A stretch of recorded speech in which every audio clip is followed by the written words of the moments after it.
तो अगर देखें बच्चों की एसएससी जीडी में डेटा अटेम्प्ट्स का मैं आपको दिखा रहा हूं कि बच्चा जो है कितने परसेंट बच्चे, देखिए 75 प्लस बच्चा, मतलब 80 में से 75 क्वेश्चन कितना बच्चा सही कर रहा है। तो जो मेल में 14,000 करीब बच्चों ने डेटा दिया है, तो वो 509 बच्चा ये कहता है मेल में कि भैया हमने 75 से ज्यादा अटेम्प्ट किया है।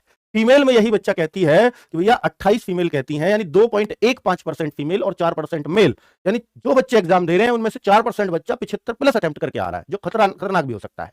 तो जो बच्चे एग्जाम दे रहे हैं उनमें से 70 प्लस जो अटेम्प्ट करके आ रहा है वो 17.7%, ये भी इसी में आ गया, यानी 70 प्लस अटेम्प्ट करने वाले करीब 17.7% बच्चे हैं। और 65 प्लस अटेम्प्ट, मैं ये नहीं कह रहा है सेलेक्ट होने वाले, अटेम्प्ट करने वाले हैं। ये अटेम्प्ट वाले ज्यादा वाला नुकसान में रहता है, एक बच्चा तुक्का ही मार के आ रहा है 80 75, वो भी आ रहा है इसमें, ठीक है, कि सारे ही तुक्के लगाए हों जिसने। तो 41% बच्चा 65 से ज्यादा अटेम्प्ट करके आ रहा है, और ये लड़कों का मेल का डेटा बता रहा हूं। और 60 प्लस जो अटेम्प्ट करके आ रहे हैं वो 65.4% है, और 55 से ज्यादा तो लगभग सब बच्चे अटेम्प्ट करके आ रहे हैं, यानी 82.17। 55 से कम वाले अटेम्प्ट इसमें आ जाएंगे, लगभग 18% बच्चा तो 55 भी अटेम्प्ट नहीं कर पा रहा है। तो बच्चों ये उस तरह का डेटा है, ठीक है। अगर फीमेल की बात करें तो 2% फीमेल ही 75 से ऊपर अटेम्प्ट कर रही हैं, 10% फीमेल करीब 70 से ज्यादा अटेम्प्ट कर रही हैं, और 28% फीमेल 65 से ज्यादा अटेम्प्ट कर रही हैं, 51% फीमेल 60 से ज्यादा अटेम्प्ट कर रही हैं, यानी आधी फीमेल्स तो 60 भी अटेम्प्ट नहीं कर पा रही हैं, 51 ही तो अटेम्प्ट कर रही है, टोटल इसमें आ रहा है, यानी टोटल 51% जो फीमेल्स हैं वो 60 प्लस अटेम्प्ट कर रही हैं। बाकी जो 49% के आसपास बच रही है वो 60 भी अटेम्प्ट नहीं कर रही हैं, और जो 55 प्लस अटेम्प्ट करके आ रही हैं फीमेल, वो लगभग 73-74% फीमेल्स हैं। और ये जो बच्चे डेटा दे रहे हैं ना, ये जागरूक बच्चा है ना, क्योंकि ये हर जगह वीडियो देख रहा है, क्या है क्या, तभी तो उसने हमें डेटा दिया। तो ये अच्छा ही बच्चा होगा मेरे ख्याल से, है ना। तो वरना तो जो तुक्के मार के आया है, जिसका पेपर खराब हो गया, वो क्यों किसी का गूगल फॉर्म भरने वाला है। तो अच्छे बच्चों की ये पोजीशन हो सकती है। तो आगे करेक्ट की बात करें तो 75 प्लस, अब ये ना सोचें कि सर 10% बच्चा जैसे यहां आया है कि 10% फीमेल्स 70 प्लस अटेम्प्ट कर रही है, तो ओवरऑल 53 लाख में से भी 10% ही कर रही होंगी। नहीं, मैंने बोला ना ये जागरूक बच्चा है, हो सकता है इनमें तुक्के वाले भी आ गई हों, पर ये यही बच्चा है जो हर जगह ढूंढता फिर रहा है आजकल वीडियोस को, जो इस वीडियो को भी देख रहा है और भी 10 जगह वीडियो देख रहा होगा, यही तो बच्चा है ना।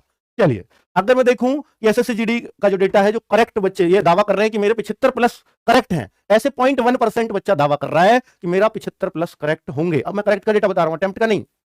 70 प्लस जो दावा कर रहा है बच्चा, वो 1.3% बच्चा ये कहता है, यानी 14,000 में से 166 ने दावा किया है कि मेरे 70 प्लस सही हैं, और 65 प्लस बच्चे 1103 बच्चों ने दावा ठोका है 14,000 में से, लगभग वो 8.72% हो गए।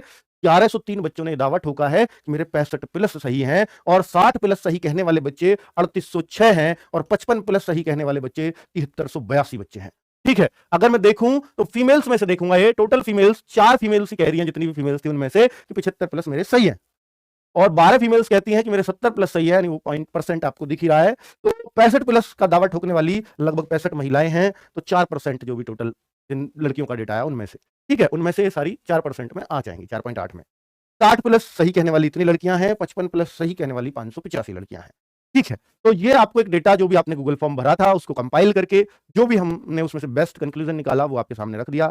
बाकी इसका कुछ अर्थ हो भी सकता है, कुछ नहीं भी हो सकता है, बेहतर आइडिया तब दे पाऊंगा जिस दिन आपकी आंसर की आ जाएगी। और याद रखना, इस बार एसएससी जीडी की बहुत मिशन मोड में भर्ती चल रही है। अगर 14 फरवरी को आपके एग्जाम खत्म हो रहे हैं, 14 फरवरी को या जो भी है डेट, तो उसके एक हफ्ते के अंदर अंदर ये है मतलब आइडिया की आंसर की दे दी जाएगी, यानी उम्मीद है 20-22 फरवरी तक आपकी आंसर किया जाए। उसके बाद हम एक बेहतर एनालिसिस ले पाएंगे बच्चों, और एक बेहतर कट ऑफ बता पाएंगे, और बता पाएंगे किस शिफ्ट को कितना नॉर्मलाइजेशन में फायदा नुकसान हुआ है।